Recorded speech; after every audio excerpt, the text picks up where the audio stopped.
My cat rescued a tiny bobcat cub. What happened next changed everything. The snow fell thick and silent beyond the window panes, each flake drifting down to blanket the hills in white. Arthur Sterling sat at his dining table with a bowl of venison stew cooling before him, steam rising in lazy spirals toward the low wooden beams of the ceiling.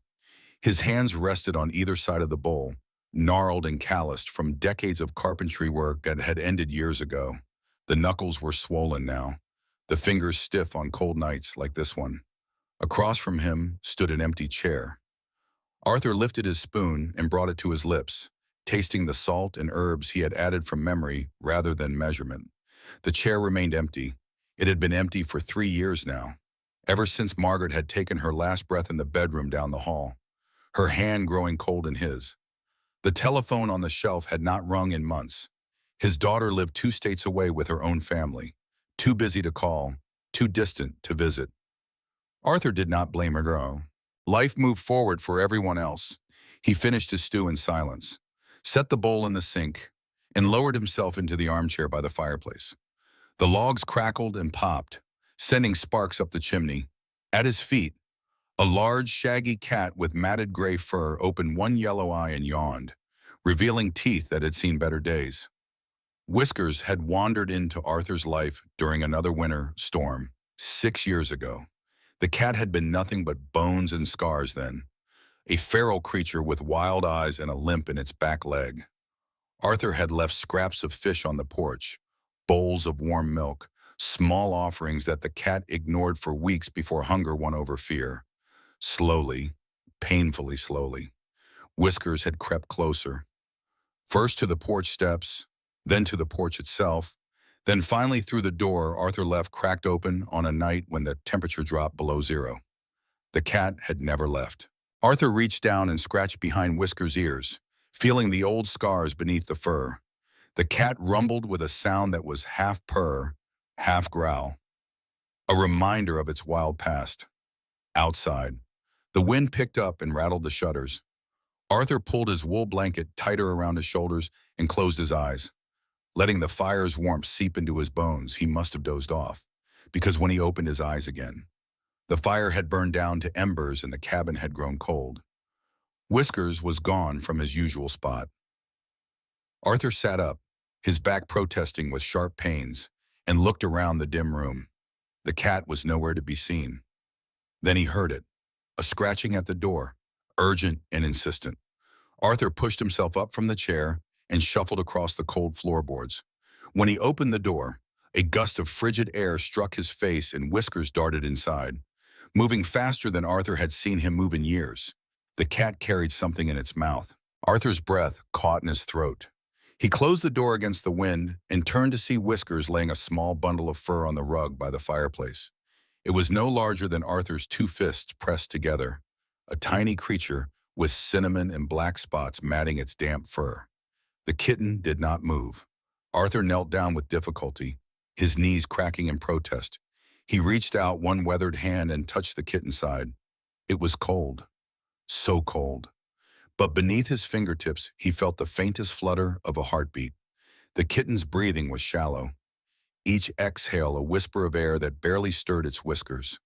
Whiskers paced back and forth, meowing in a tone Arthur had never heard before. The old cat's yellow eyes were wide and pleading, fixed on Arthur's face as if trying to speak words it could not form. Then Whiskers lay down beside the tiny creature and began to lick its fur with gentle, methodical strokes. Arthur looked closer at the kitten. It was not a house cat. The spots, the tufted ears just beginning to show, the slightly larger paws. This was a bobcat cub, no more than a few weeks old. One of its front legs was bent at an unnatural angle, the joint swollen to twice its normal size. Arthur had seen injuries like this before in his youth, when he had helped his own father tend to wounded animals on their farm. This cub had been caught in something, a trap perhaps, or fallen from a height. He sat back on his heels and rubbed his face with both hands. To keep a wild animal, especially a bobcat, was illegal. If anyone found out, he could face fines, even jail time. He was an old man who lived alone on the edge of town, but not so far that neighbors would not eventually notice. And there was the mother to consider. Somewhere out in those dark woods, a mother bobcat was searching for her cub, her cries echoing through the trees. But as Arthur looked down at the tiny creature, barely clinging to life, and then at Whiskers, who had stopped licking only to stare up at him with those pleading eyes, he knew he had already made his decision. He had made it 6 years ago, when he chose to leave food for a starving feral cat. He had made it every day since, when he chose to get up in the morning despite the emptiness that filled every room. He had made it when he sat alone at his table and continued to set two places, one for himself and one for a memory. Every living being deserved a chance. Arthur stood and went to the kitchen, pulling out towels and a cardboard box. He lined the box with the softest towels he owned and gently lifted the bobcat cub, feeling how light it was, how fragile. He carried it close to the fire and set the box down where the warmth could reach it. Whiskers immediately climbed in beside the cub and resumed licking its fur. The rest of that first night passed in a blur. Arthur searched through Margaret's old sewing supplies until he found thin strips of cloth and wooden craft sticks. He fashioned a makeshift splint for the cub's injured leg, working by candlelight with fingers that trembled from age and nerves. The cub made small mewling sounds, but did not struggle. It was too weak to fight. Arthur heated milk on the stove and found an old medicine dropper in the bathroom cabinet. Drop by drop, he coaxed the warm milk between the cub's lips. Most of it dribbled out, but some went down.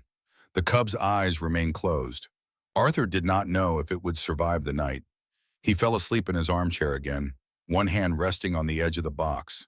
Whiskers curled protectively around the small, spotted body, when dawn light filtered through the window. Arthur woke with a start. His neck ached from the awkward angle, and his back screamed in protest as he sat up. He looked down at the box, and his heart leaped. The bobcat cub's eyes were open, 2 gold coins catching the morning light. The cub was looking directly at him. Arthur smiled for the first time in months. Over the next few days, the cub grew stronger. Arthur named it Blaze, after the fiery amber color of its eyes. He bottle-fed Blaze every few hours, warming the milk to the right temperature and holding the tiny creature in the crook of his arm. Blaze's appetite improved. The cub drank greedily now, its small paws kneading against Arthur's chest in a rhythm that reminded him of nursing kittens he had seen as a boy. Whiskers took his role as guardian seriously. The old cat rarely left Blaze's side, grooming the cub's fur until it shone, lying close when Blaze slept, even bringing his own toy mice to drop beside the bobcat as offerings. Arthur watched in amazement as Blaze began to mimic Whiskers. The cub tried to curl up in Whiskers' basket, though its body was already too large and its wild instincts made it awkward. When Whiskers batted at a toy mouse, Blaze copied the motion with clumsy swipes of its good paw. Once, Arthur heard a sound that made him drop the dish he was washing.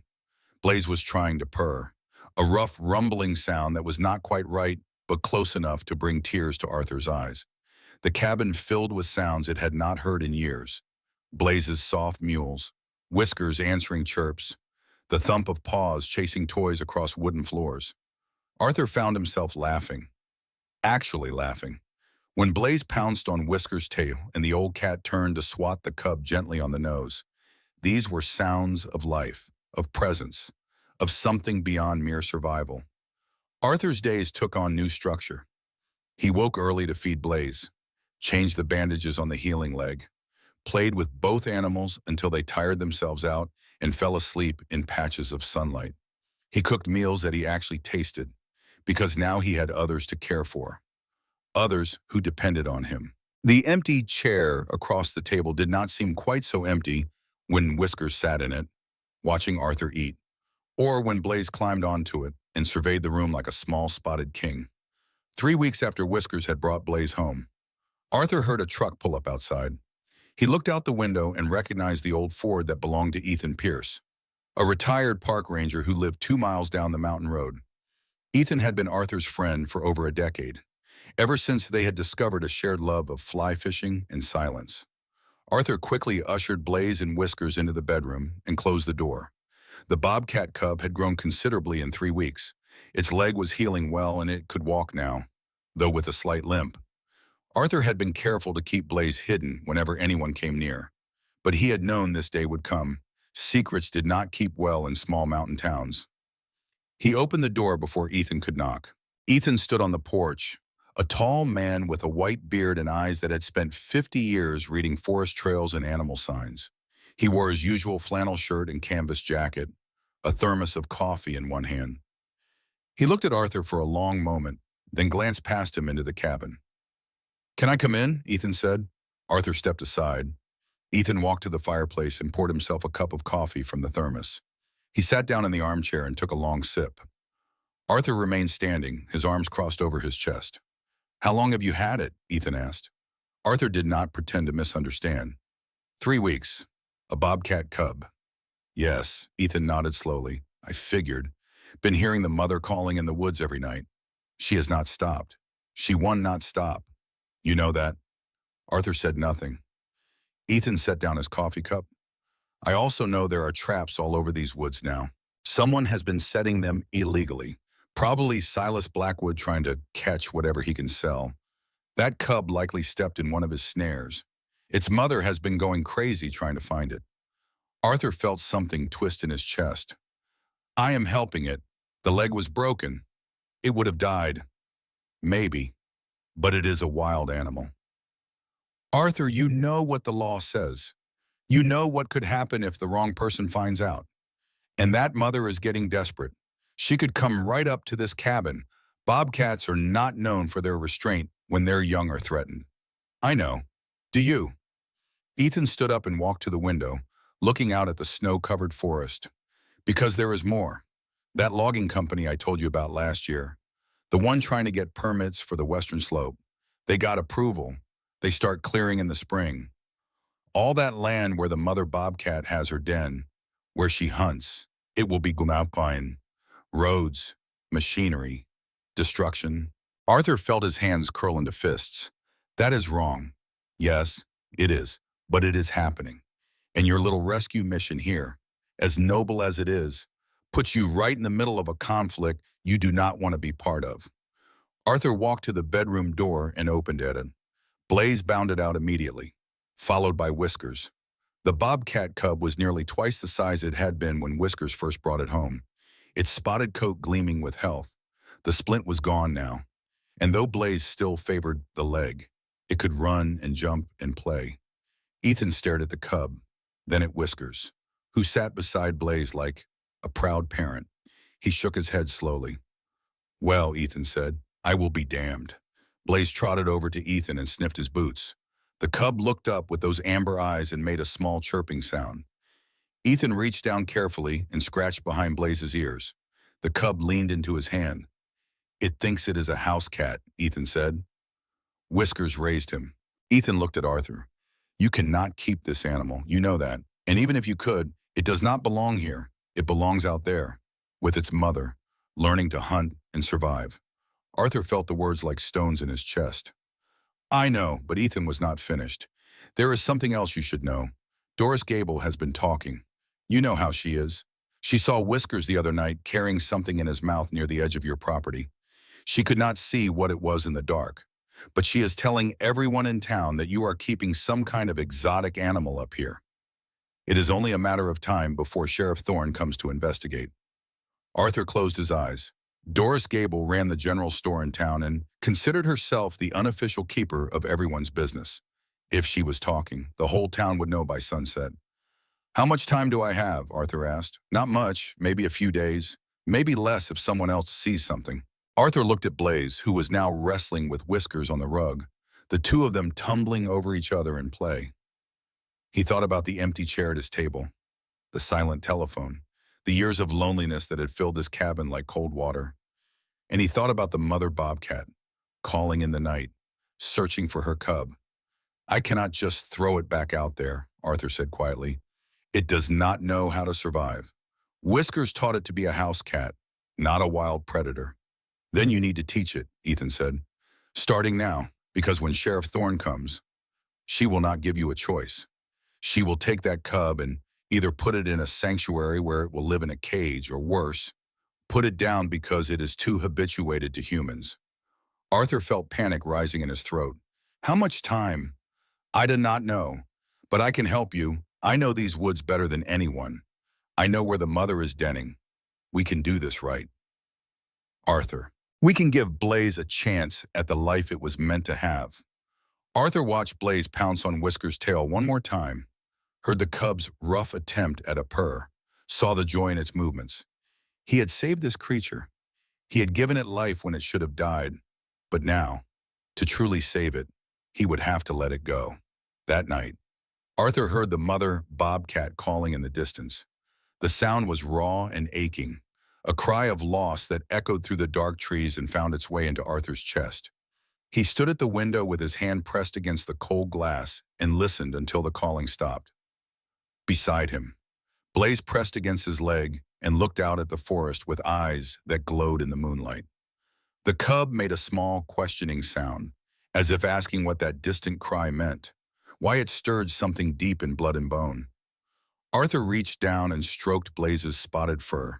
He did not have the words to explain that the cry was from family, from home, from a world that was calling Blaze back to where it belonged. He could only stand there in the darkness and feel his heart breaking, piece by piece, while the cub leaned against him and Whiskers wound between his feet. The three of them bound together in the warm glow of the cabin while the wild world waited outside.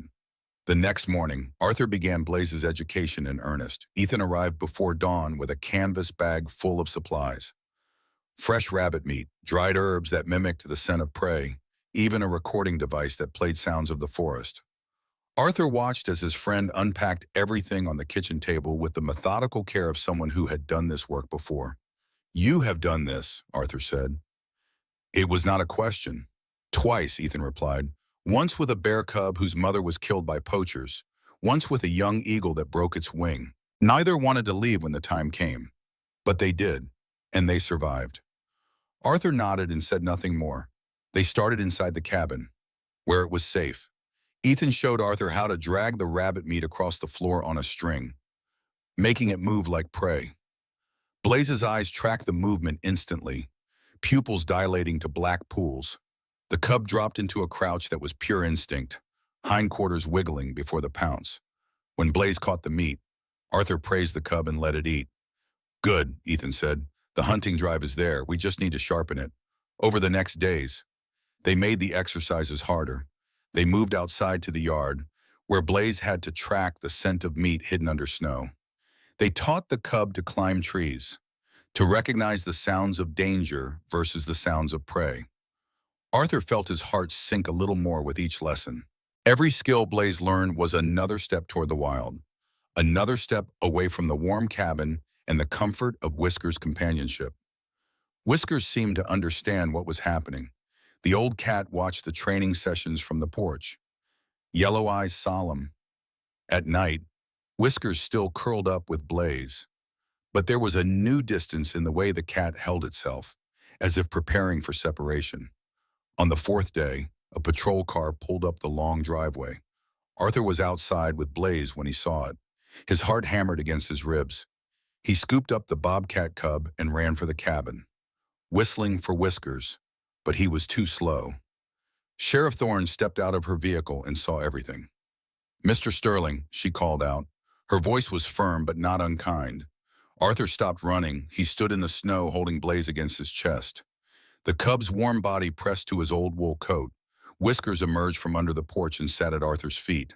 Sheriff Thorne walked toward them with measured steps.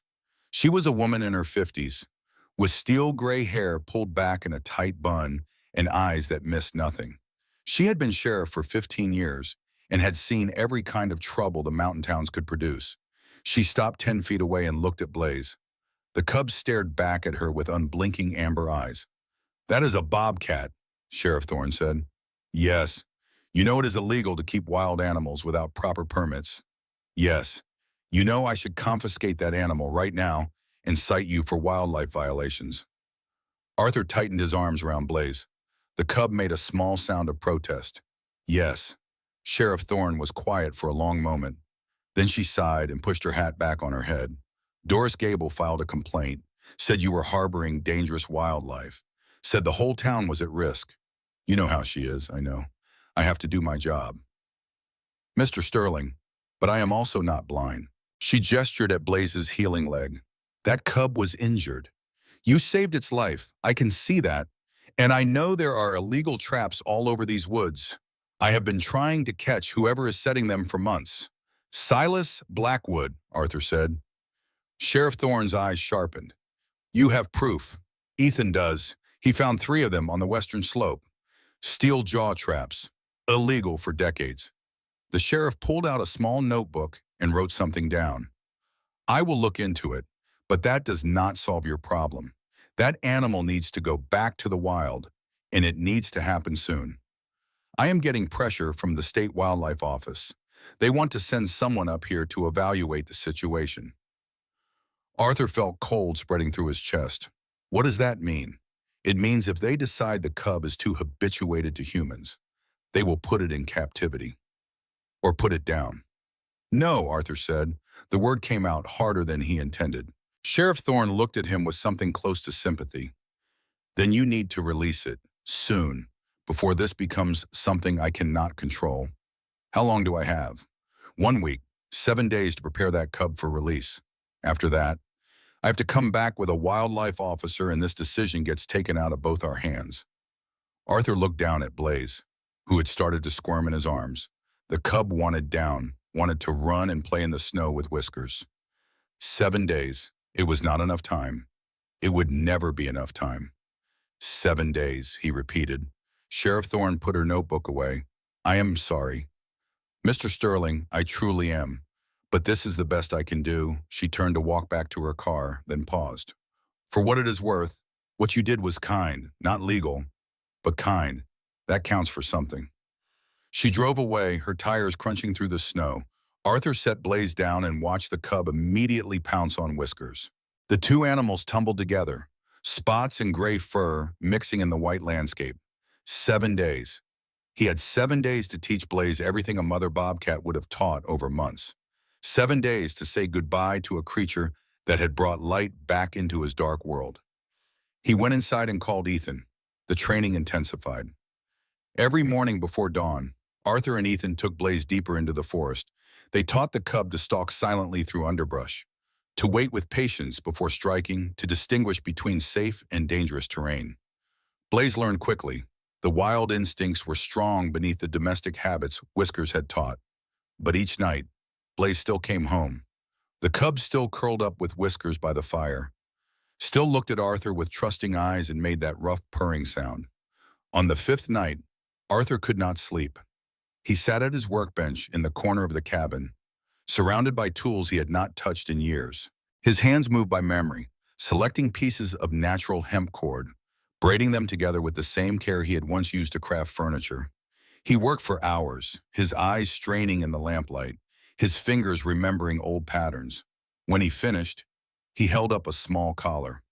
It was simple, rustic, made from materials that would not harm a wild animal. He found a small piece of wood from Margaret's craft supplies and carved into it with trembling hands. Letter by letter, he spelled out Blaze's name. Then he attached the wooden tag to the collar. He would never put it on the bobcat. Blaze would go into the wild free of all human markers. But Arthur needed to make it anyway. He needed this tangible thing to hold. This proof that Blaze had been real, had been loved, had mattered. He set the collar on the mantel and went to bed with tears on his weathered cheeks. The 7th day came too fast. Arthur woke in darkness and lay still, listening to Blaze and Whiskers breathing nearby. He memorized the sounds. Then he rose and prepared for what had to be done. Ethan arrived at dawn with a large pet carrier in the back of his truck. Together, they loaded Blaze inside. The cub did not understand what was happening and called out in confusion. Whiskers ran to the carrier and pressed his face against the metal grating, meowing frantically. Arthur had to turn away. They drove deep into the national forest, to a remote area where Ethan had tracked the mother bobcat. The trees here were old and thick, the snow undisturbed except for animal tracks. This was wild land, far from roads and cabins and human interference. At least for now, Ethan said quietly, looking at the ancient trees, until the logging company gets here. Arthur felt anger flare hot in his chest. They cannot. This place. They will. unless someone stops them. Ethan met Arthur's eyes. But that is a fight for another day. Today we give Blaze a chance. They carried the crate to a small clearing. In the distance, Arthur heard it, the mother bobcat's call, closer than it had ever been. She had been following them. She knew her cub was near. Arthur opened the carrier door and stepped back. Blaze emerged slowly, sniffing the air. The cub looked around at the unfamiliar forest, then back at Arthur. Those amber eyes were confused, asking why they were here, why everything smelled wrong. "Go on," Arthur whispered. "Your mother is calling." The mother bobcat's cry came again, urgent and commanding. Blaze's ears swiveled toward the sound. The cub took a few steps toward the trees, then stopped and looked back at Arthur one more time. In that moment, Arthur saw understanding dawn in the young bobcat's eyes. This was goodbye. Blaze made a small sound, almost like a question. Arthur knelt in the snow, ignoring the pain in his knees. "Go," he said through tears. "Go home." The mother bobcat appeared at the edge of the clearing. She was magnificent, larger than Arthur had imagined, her spotted coat thick and healthy. Her eyes found Blaze immediately, and she called out in a voice that was joy and relief and fierce protective love all at once. Blaze turned and ran. The cub ran straight to its mother, and the two bobcats came together in a tangle of spots and sound. The mother immediately began grooming Blaze, checking for injuries, reaffirming the bond that had been stretched but never broken. After a few moments, both bobcats disappeared into the forest without looking back. Arthur stood in the clearing long after they were gone. The sun rose higher, melting the snow in patches. Ethan touched his shoulder gently but said nothing. There were no words that could make this easier. Finally, Arthur spoke. "We have to stop them. The logging company. Yes, this land, all of it. We have to find a way." Ethan nodded. "Then we will. But first, let us go home." The cabin felt emptier than it had in years. Whiskers wandered from room to room, calling for Blaze in a voice that broke Arthur's heart. The old cat would not eat for 2 days. Arthur sat in his armchair and stared at the fire and felt the loneliness settle back over him like a familiar coat. But something was different now. Arthur found himself at town meetings. Speaking about the logging project, he wrote letters to state representatives, called environmental groups, organized his neighbors.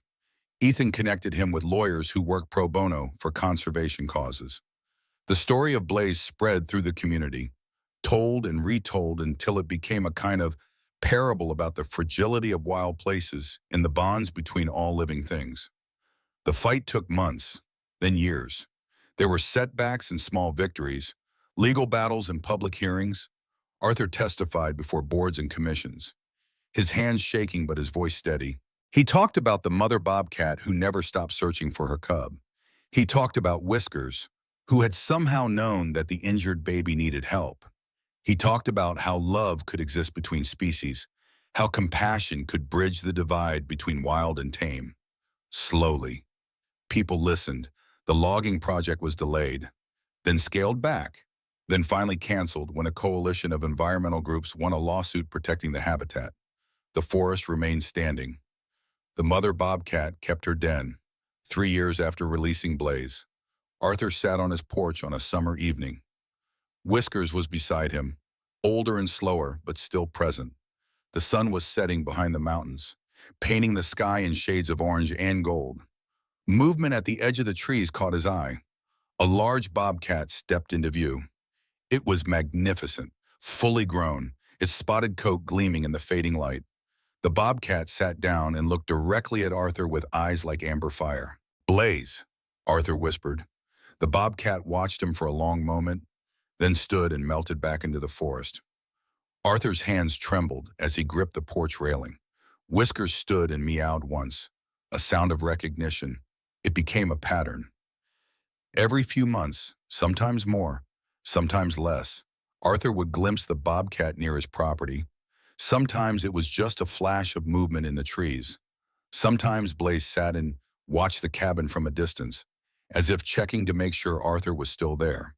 Once, Arthur found a blue jay feather on his porch steps, pristine and perfect. Another time, fresh paw prints and morning snow led right up to his door. then away again. Gifts, greetings, proof of a bond that had not broken. 4 years after the release, Arthur woke one morning to find something new on his porch. Two sets of paw prints, one large and one small. Blaze had brought a cub to see him. Arthur sat down on the steps and wept with joy. His life had changed in ways he could never have predicted. The empty chair at his table was still empty, but now friends came to visit regularly. People from town stopped by to hear stories, to ask advice about the natural world, to share their own small miracles. Arthur became known as someone who understood the language between human and wild, someone who had proven that love could take forms that defied explanation. He never put the collar on Blaze. It remained on his mantle, a private symbol of everything he had learned, that sometimes love meant holding on tight, and sometimes it meant letting go. That true connection was not about possession, but about recognizing the sacred independence of another soul, whether human or wild. On quiet evenings, Arthur would sit on his porch with Whiskers beside him and watch the forest. He thought about Margaret, about the daughter who called more often now, about the community he had helped protect. He thought about the mother bobcat who never stopped searching, about Whiskers, who had known what to do when love demanded action.